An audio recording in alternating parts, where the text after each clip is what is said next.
So quickly about me, I run Upeka.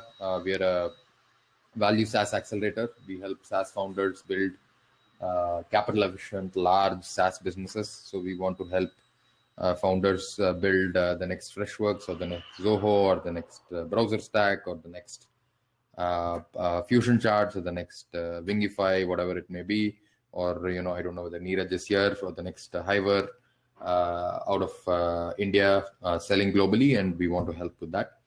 So personally, I've worked at Microsoft Accelerator, worked with 200 plus B2B founders there, and in Upeka. So these are some of the startups that we work with, including the newest cohort which started a month ago. We have about 61 startups, everybody B2B SaaS, 7 cohorts, about 127 founders. So, the question that was asked to me was, what are the learnings from working with 100 plus founders and working with all these startups in the last 5-7 years.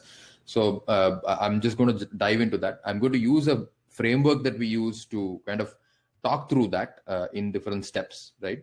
And I'll give you practical examples of where that has helped or where that has hurt different people. I'll also give some very tactical don'ts towards the end of the session, right? So hopefully we'll go through that, right? So what I want to do is like take a step back, right, and tell you why I love B2B SaaS businesses, right? So I love the sound of recurring profit.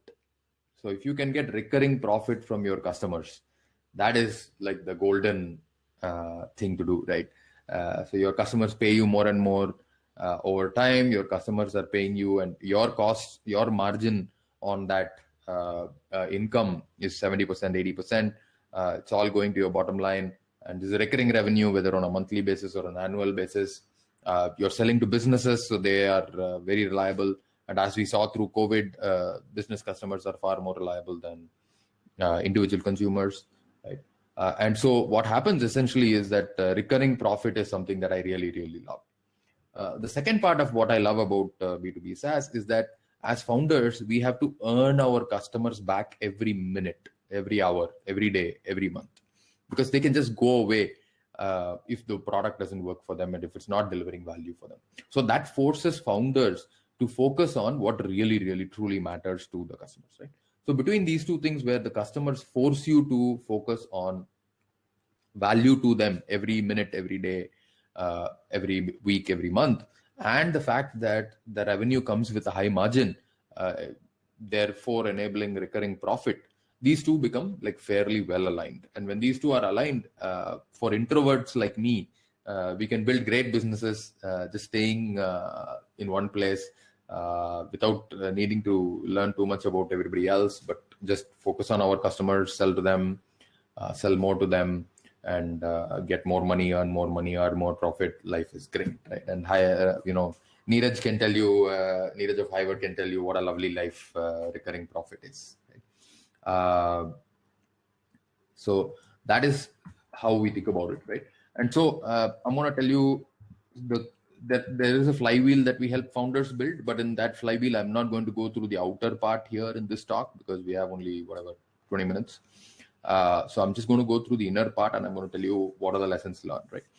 So from a market choice perspective, who said earning $1 is easier than earning a rupee? If you know the answer, please type it into the chat. So earning $1 is easier than earning a rupee. So Vinod Muthukrishnan of CloudCherry, I worked with him in the Microsoft Accelerator.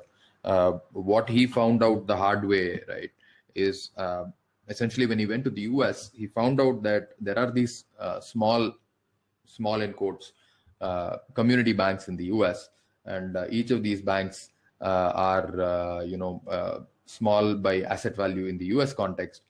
They would be the equivalent of a mid-sized bank in India. In India, you probably have like 10 or 20 or 40 mid-sized banks. In the US, there are 6,000 community banks. And all of these banks are ready to spend on technology. And all of these banks have a 4% of revenue or a 5% of revenue or even 9% of revenue dedicated for technology and technology purchases. And community banks, specifically in his case, actually care about customer experience. Here, the biggest bank that we have, HDFC, doesn't give a damn about customer experience, right? If any of you use their apps, what I'm talking about, right? And the app is so crappy. But in the US, they actually care about customer experience. They're ready to invest in that. They're ready to pay for that. And so therefore, the market choice is one of the biggest mistakes that founders make, thinking that I will build something for India, for the India market, export it product. And I'm only talking about SaaS here, the same B2B SaaS product globally. So what we found is that if you build this flywheel, this revenue generating flywheel, you can't export that flywheel to a different part of the globe. Lots of things change. So if you just make sure that you are focusing on the right market from day one, that can save you anywhere between 12 to 18 months. Another thing about market choice we'll come to is on the ICP side, right? So from an ICP perspective, so ICP is ideal customer persona. So in India, most of the customers that we have are actually more on the laggard side. So if you look at Clayton Christensen, Crossing the Chasm, you'll realize that most Indian enterprises are late adopters of technology. They're looking for somebody else to have bought it and used it and proven that it works and show that there is an ROI and all that kind of stuff. Give me testimonials, give me 1 testimonial, 3 testimonials, 5 testimonials, 10 testimonials. They're all late adopters of technology. So the irony is that most Indian founders are building, can and are building really cool technical stuff.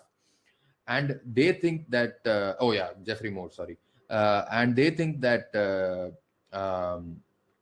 Indian founders think that you are building products that are behind the market. In reality, the difference that we've seen is that in the US, the marketers are 6 months ahead of the product.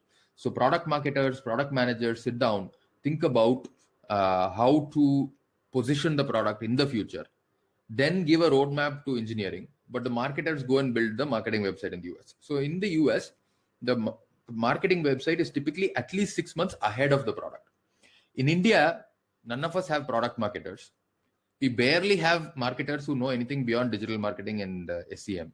So what happens is our marketing website is usually 6 months behind the product. So product gets done, features get done, it gets sold, it gets used, then the website gets updated, right? So our product is 6 months ahead of the marketing website, right? Now, when you put these two things together, what you will realize is that most Indian products are actually 12 months ahead of most US products, and especially enterprise products in US, they sell first, build later. We build first, then sell later, right? So comfortably, I've seen lots and lots of people chasing late adopters in India with products that are ahead of the US market, right? How the hell will that work? That doesn't work, right? And so most recent example, literally this week, I was talking to one of the founders. They were scared of one of their, they even hesitate to call them competitors, right? Because our guys here are at about $500,000 ARR. Those guys are literally at $100 million plus ARR, $1 billion plus company. Their deal sizes are starting from 500K to ACV to 2 million ACV.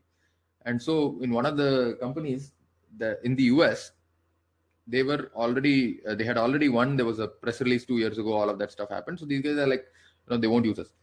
Inbound, they got a lead from one of those teams, right? Saying, can you demo this? And these guys were very afraid, thinking, they'll steal our tech and all that. I said, no, just do the demo. So they did the demo. And in the demo, that person, and this is American, right? Not Indian, global Fortune 500 company, literally, like if I tell you the name, you would have heard of it. All of you would know. They reached out inbound saying, can you do a demo?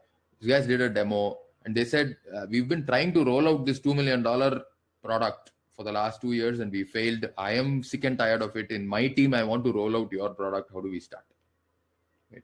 And so they said, your product is way better than whatever this other company has sold us for $2 million. But we can't do an enterprise-wide deal right now because still that $2 million deal is still there for us. So we'll do a small rollout and pick it up, right? So this is what a real early adopter does. They are ready to take a risk. They're ready to take a small risk with a small product. And this company has a few customers in India, so the product is mature. But if you actually give them an Indian reference of a customer who's using it, they will not even care about it. So Shilpa, to answer your question, markets are not uniform.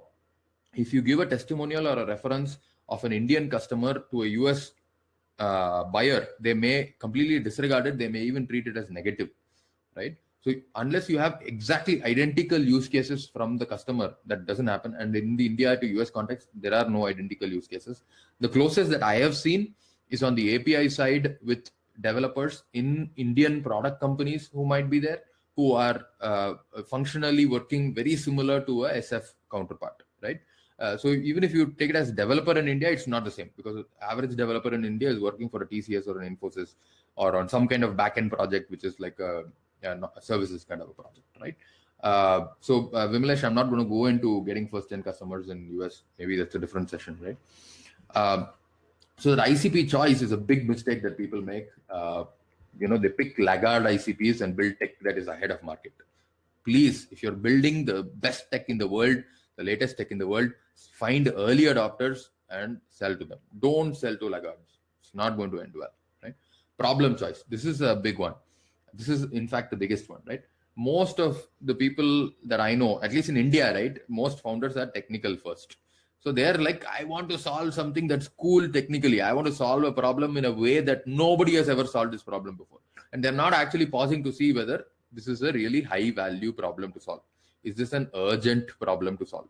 Is this a problem that a lot of people have? Nobody is looking at all that first. They're all looking at that much, much later, right? And I'll give you a simple example. In India, most people start off by saying, I'm building a drill. And I'm going to make this drill. I talked to 10 people and I have built this drill. Now I'll go and try to sell this drill. Without realizing that if you build a drill that somebody is going to use in their house to hang a painting, so they're going to use the drill once or twice a year.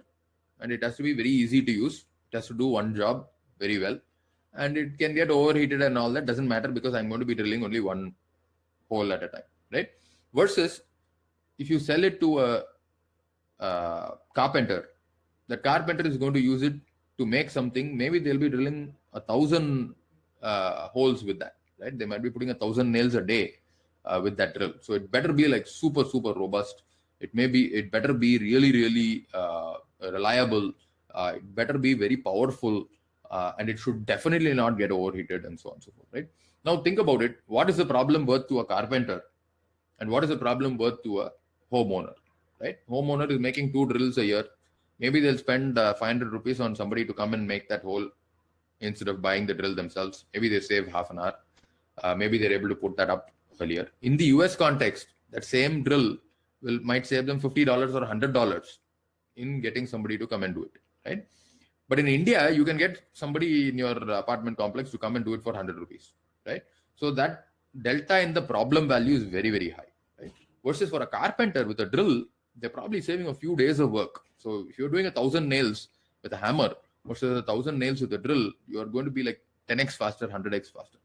So which drill is it better to build? Which problem is it better to solve? Do you want to solve it for the carpenter, 1,000 nails a day? Or do you solve it for a homeowner, 2 nails a year? People don't do this, right? And without thinking about this, you built the drill, you're going and selling it to whoever wants to buy a drill. Somebody says, make it easy to use, so you try to make it easy to use. Somebody else says, make it drill 1,000 holes a day, and you try to make it drill 1,000 holes a day. Then you will go and try to sell it to a plumber. When you try to sell it to a plumber, his problem is completely different. His problem is he has to drill a hole in cement, he has to drill a hole in concrete, he has to drill a hole in brick, he has to drill a hole in a pipe, he has to drill a hole in metal, he has to drill very large hole for fixing a very heavy thing, he has to fill a very small hole for fixing a pipe. And all these are different problems, right? But they all are drill a hole, right? So the drill a hole problem, you have to be able to dig into very carefully and see what kind of hole, how many holes, what is the value of each hole. That becomes very critical, right?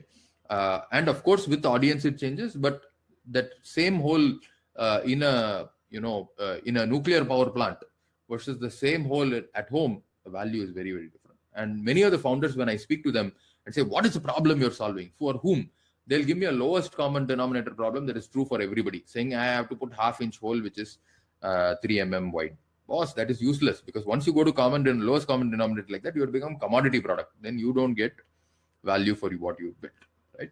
So this is a very big mistake that lots of founders make, which is don't understand the value of the problem that you are solving well enough. And this leads to lots of people leaving a lot of money on the table as well, right? The problem that you're solving might literally be worth $100,000 for the customer, but you are charging them $1,000 and $2,000, right? And so I've seen lots and lots of that. So if you don't understand how many dollars the problem is costing, you can't solve that well, because you also cannot invest into solving that problem effectively. Okay. Next is the pricing choice. So once you know what is the value of the problem that you're solving, then your pricing gets fixed. In most cases, most founders in B2B SaaS, what are we doing? We are going to a competitor's website, stealing their pricing, right? And when you do that, the pricing becomes very, you're not spending time on pricing, you're just scared of doing the pricing. And therefore, your pricing doesn't match the value that you're delivering. So now there are two important things to remember. One is, what is the pricing for you to win the customer? Two is, how should your pricing model be so that you can get more and more value to the customer over time, and therefore get more and more money to you over time. So in the B2B SaaS context, in a recurring revenue, recurring profit kind of a context, the holy grail for me is, hey, can you make more recurring profit from the same customer over time? What does that mean? You have picked a problem where if they continue to use your product and more of your product over days, weeks, months, years, they get more value as an organization from you. Number one. Number two, your pricing model is designed in such a way that as they get more value from you, you start getting more and more money from them, right? So I love the phrase land and explode, right? So a couple of companies which do land and explode really well is Whatfix, Kadim. You guys should talk to him. But basically, he goes from a low 5-digit ACV in a customer to a high 6-digit ACV in a customer within a matter of 1 to 3 years in a very, very smooth trajectory, right?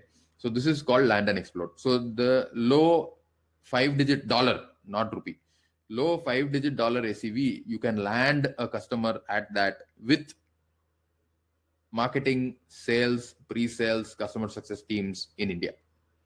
And you can grow that to a high 6-digit ACV with customer success teams in India and globally. And it will just pay for itself all day long. In Upeka, there's a company called InterviewMocha.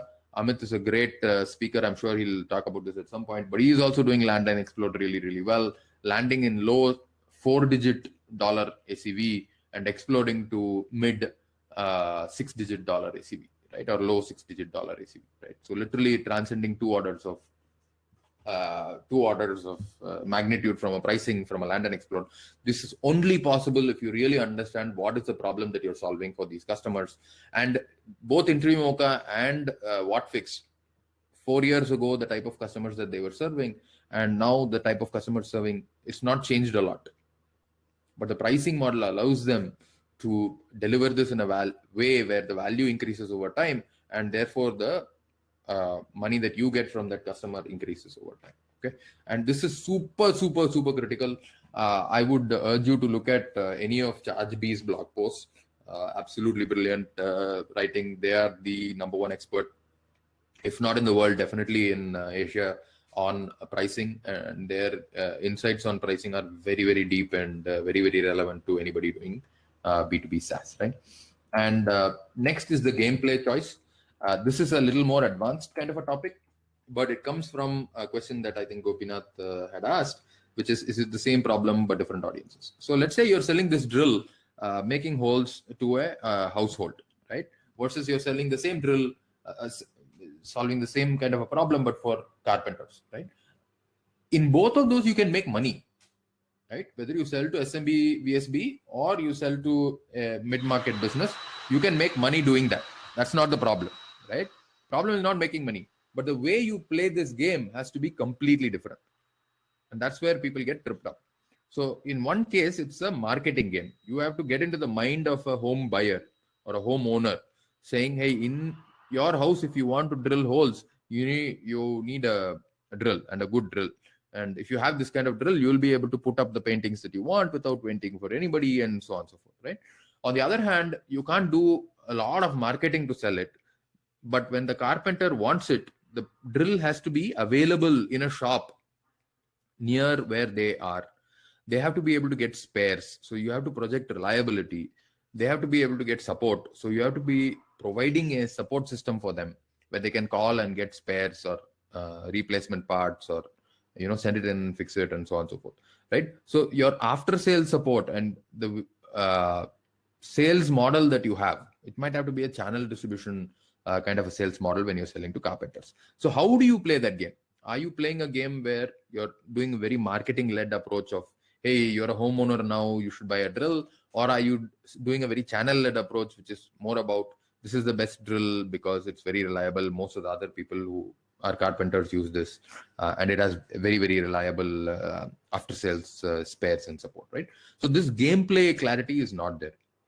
And so what this leads to, and I'll come back to the Whatfix kind of an example, is Whatfix got a lot of advice. Khadim got a lot of advice over a period of time to play the game the way Zoho plays the game or Freshworks plays the game. Freshworks and Zoho are in a commodity space. They're selling a product which everybody understands what their product is. Hey, what is CRM? What is a email ticketing help desk? People know what they're buying. So therefore they're saying, are you better than this, or are you worse than this, or how do I compare you to this? How do I compare to that? That's a very different way to play that game. Versus Khadim, Whatfix is in a market, is in a space where nobody has used a digital adoption product before. That category never existed. So most customers don't even know what it's called. So you cannot expect them to search for digital adoption products, right? They'll be searching for something else. So you have to catch them much higher in the funnel.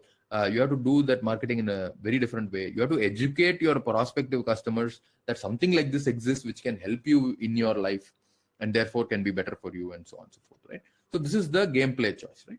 And so lots of founders that I see, and again, this comes back to even the late adopter versus early adopter kind of a thing, or a problem choice kind of a thing. They pick a problem which only exists for early adopters in a very niche market, build a solution that is like super cutting edge, and therefore like a cutting edge product also cuts you, right? It doesn't always work perfectly. And therefore you have to educate the customer that this will be useful for you 10x better than the alternate solutions. It's not an alternate competing product, but alternate solutions that you're using. You have to change your behavior to adopt this product. But the way they are selling it is they're selling it like a Freshworks or a Zoho would, saying, assuming that the customer knows everything about this product, right? Or vice versa. I see founders who build products that are commodity products, right? But in their minds, it's not commodity. They've done some special feature or magic in that, which makes it non-commodity. And they're expecting that they have to do educational sales to sell this, versus they're actually in a red ocean market where a ton of people are fighting this battle every day, every hour, right? And so a lot of the times I see founders lose out because they don't understand which game they're playing, in which terrain they're playing, right? And so, like the examples I gave you, tons and tons of people are playing the wrong game for themselves as well. Somebody who's very good at marketing suddenly ends up playing a very sales-heavy game.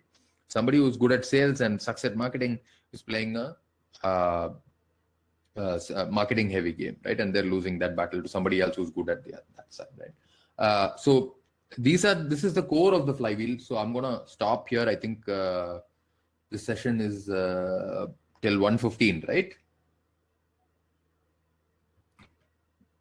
Yeah, okay. So we have about 4 minutes left. So this is the core of the flywheel, right? And so what we find is that most of the mistakes that founders make are in the core of the flywheel. But what are most of the founders trying to solve? They're trying to solve the outside of the flywheel, saying, hey, I don't have enough MQLs. I don't have enough SQLs. I'm not converting enough. I have too much churn. I have my consumption metrics suck. I don't get enough referrals. And outside the flywheel is where people are trying to fix things, right? So the symptoms are on the outside, but the root causes are on the inside. So whenever I talk to a founder, I look at the internal inside of this flywheel and say, hey, have you folks solved the stuff that's on the inside? Do we know that you've solved the stuff on the inside? And therefore, is it reflected by the symptoms on the outside? So if you're not attracting enough people, is it because you're not playing the right game? You're not in the right market? You're not doing the right ICP? What are those root causes? Can we find that out? And can we help, make changes in that? And all of these are linked, right? You can't just change the market. If you change the market, your ICP changes, your problem changes. You can't just change the problem. If you change the problem, your pricing has to change, your gameplay has to change. Everything is like very, very tightly interlocked. You can't just change one piece of this and expect that the flywheel will start working. The beauty of it is that if if the flywheel starts working, for us, the best flywheel would be where you take $1 of customer capital, that is something that the customer is already paying you, and you're able to make more than $1 of recurring profit with that. In that case, that recurring profit $1 can go back and compound into running this flywheel faster. So we have companies, I'm not going to name them, which have raised no money at all, completely bootstrapped. This flywheel is really working for them, and they've gone from $200,000 ARR when they joined us to a 3 million ARR now. We have companies that joined us at $100,000 ARR, have $1 million in the bank, and have reached $2 million in ARR now, raising money, right? And they raised some money, but they have not spent any of it. And we have companies which are at which spent like a ton of money before they joined us, didn't get anywhere, and now with no money at all have like done almost $800,000 in ARR and so on and so forth, right? But really, like the message, the do and don'ts for me come down to, pick a market where people have money. So if I have to paraphrase that, what I would say is that you can't get rich selling B2B software to poor people. So what is poor? If your customer doesn't have good gross margins, if your customer doesn't have good profits, if your customer doesn't have good cash flow, right? You can't become rich selling stuff to them, right? So don't do that. Next is, when you're selling to people, understand that you're selling to different people who have different emotions in the organization. Figure out whose needs are most urgent, who's ready to buy from you, right?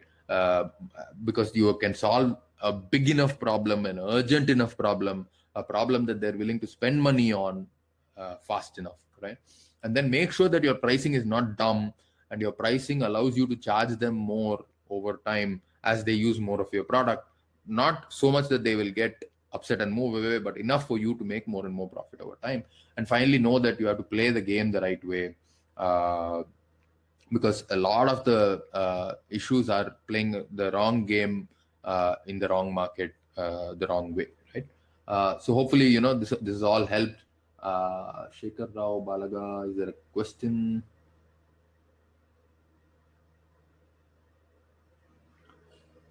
Yeah, so I'm going to skip the bank question. 100%, I have startups that started in Bhopal, not in Upeka, but a friend of mine started in Bhopal, never went to the US, got to $500,000 of revenue from US. Right? How do you get the first 10 customers in the US? Generally, LinkedIn works. Have something to offer them, build a community in the US before you get customers in the US. If I remember, I'm trying to remember who, but let's see if I can post it later. Somebody had written a blog post about how to build a community and then get customers in the US. I think it was a US startup. Then, is there a model to run opportunities through this flywheel, especially gameplay? Gameplay is very hard. Honestly, I would say, like, unless you get everything else right for now.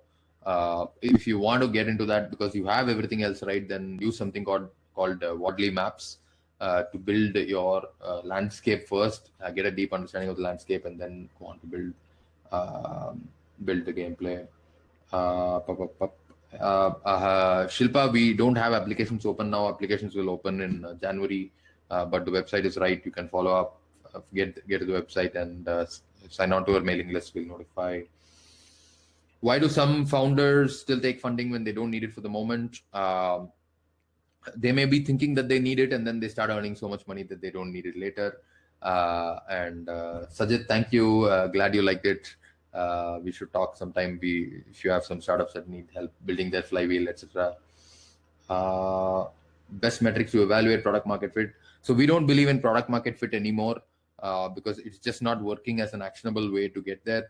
So we think about, hey, if you put in $1, can you get more than $1 of recurring profit? If you can do that in B2B SaaS, that's what matters. Nothing else matters. Prasanna, do you consult? No, we are very expensive. We only do stuff within Upeka. Sorry, can you please come back on the tool for gameplay? So that's called Wadley Maps. I'm just putting in a bunch of hopefully links here. So I think one Twitter link, one Medium post, and one video. Unfortunately, it all seems to be bunched together. Let me see if I can separate those out. Okay, I'm not able to separate those out, but hopefully you folks can separate those out and do that. What's a realistic time span to be able to invest $1 and take more out of it? Depends on whether it's which gameplay you are in, SMB or mid-market or enterprise.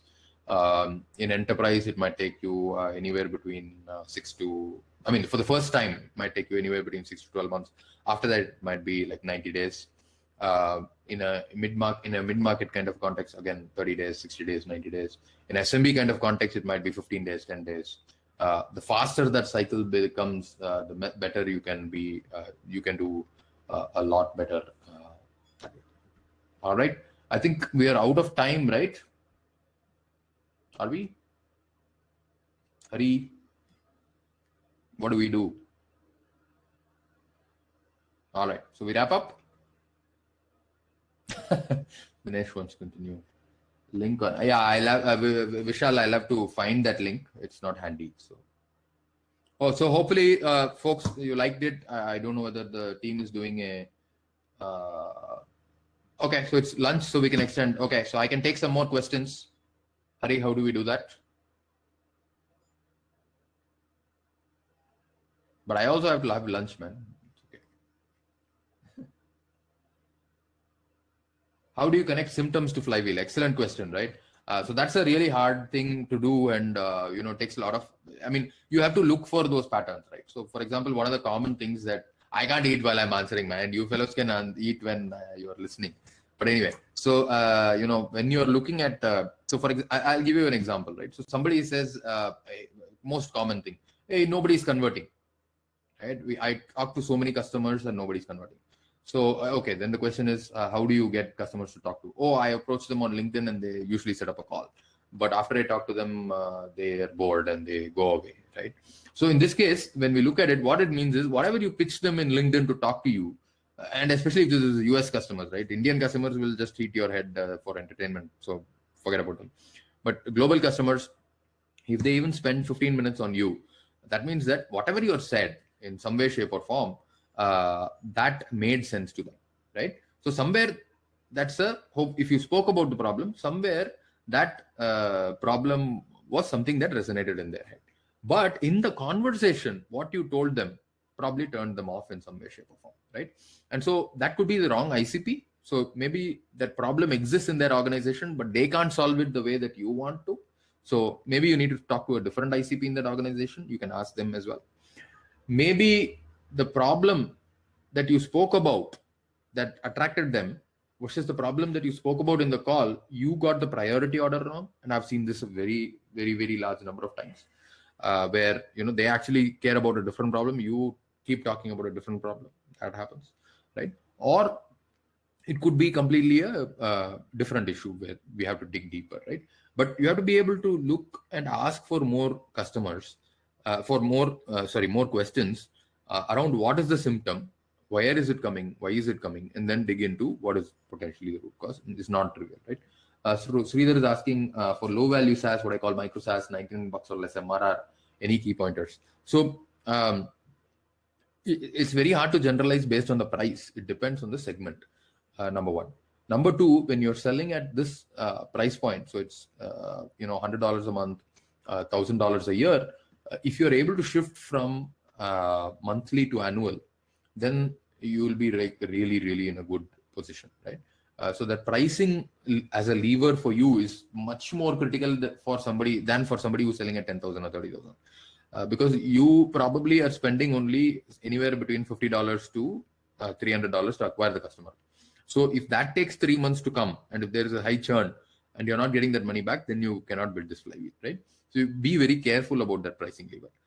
Second is from 99, if you're able to go to a 399 or a 499 in some cases, even in 10% of the cases, that will just like blow up your MRR very, very quickly, right?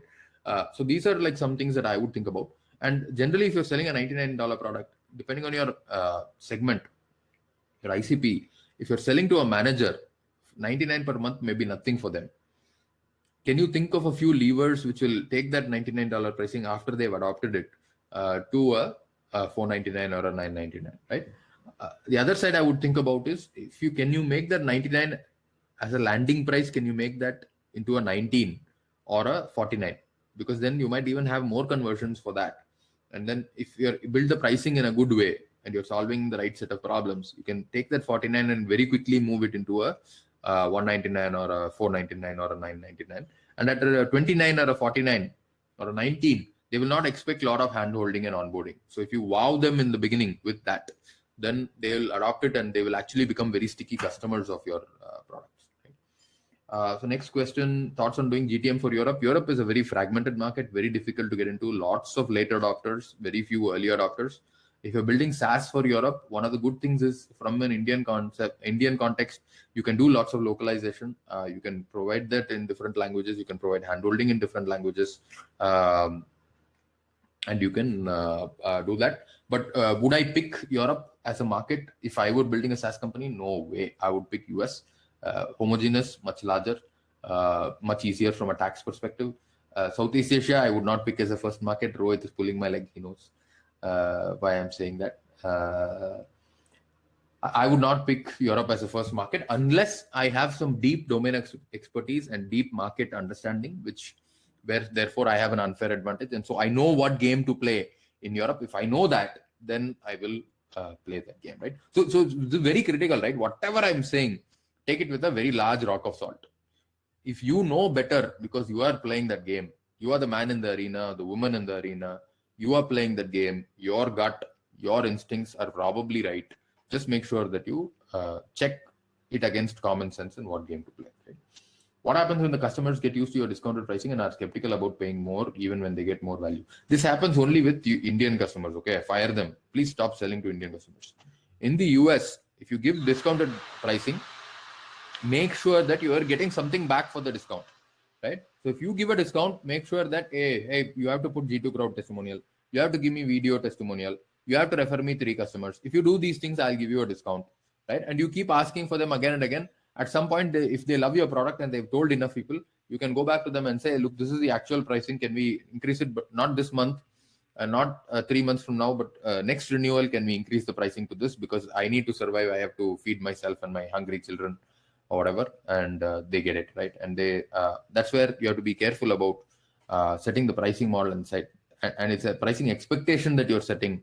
And deep discounting never works well in B2B.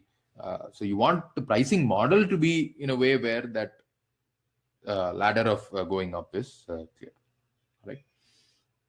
All right, we've gone about 10 minutes over, I guess. All right, so if there are no more questions, then we'll wrap up. And I'm just going to go grab lunch. And what's your take on low-code platform? Low-code platforms are great. No-code platforms are great. They're just tools for somebody to have domain expertise and build solutions for customers. There are already low-code, no-code agencies that have come.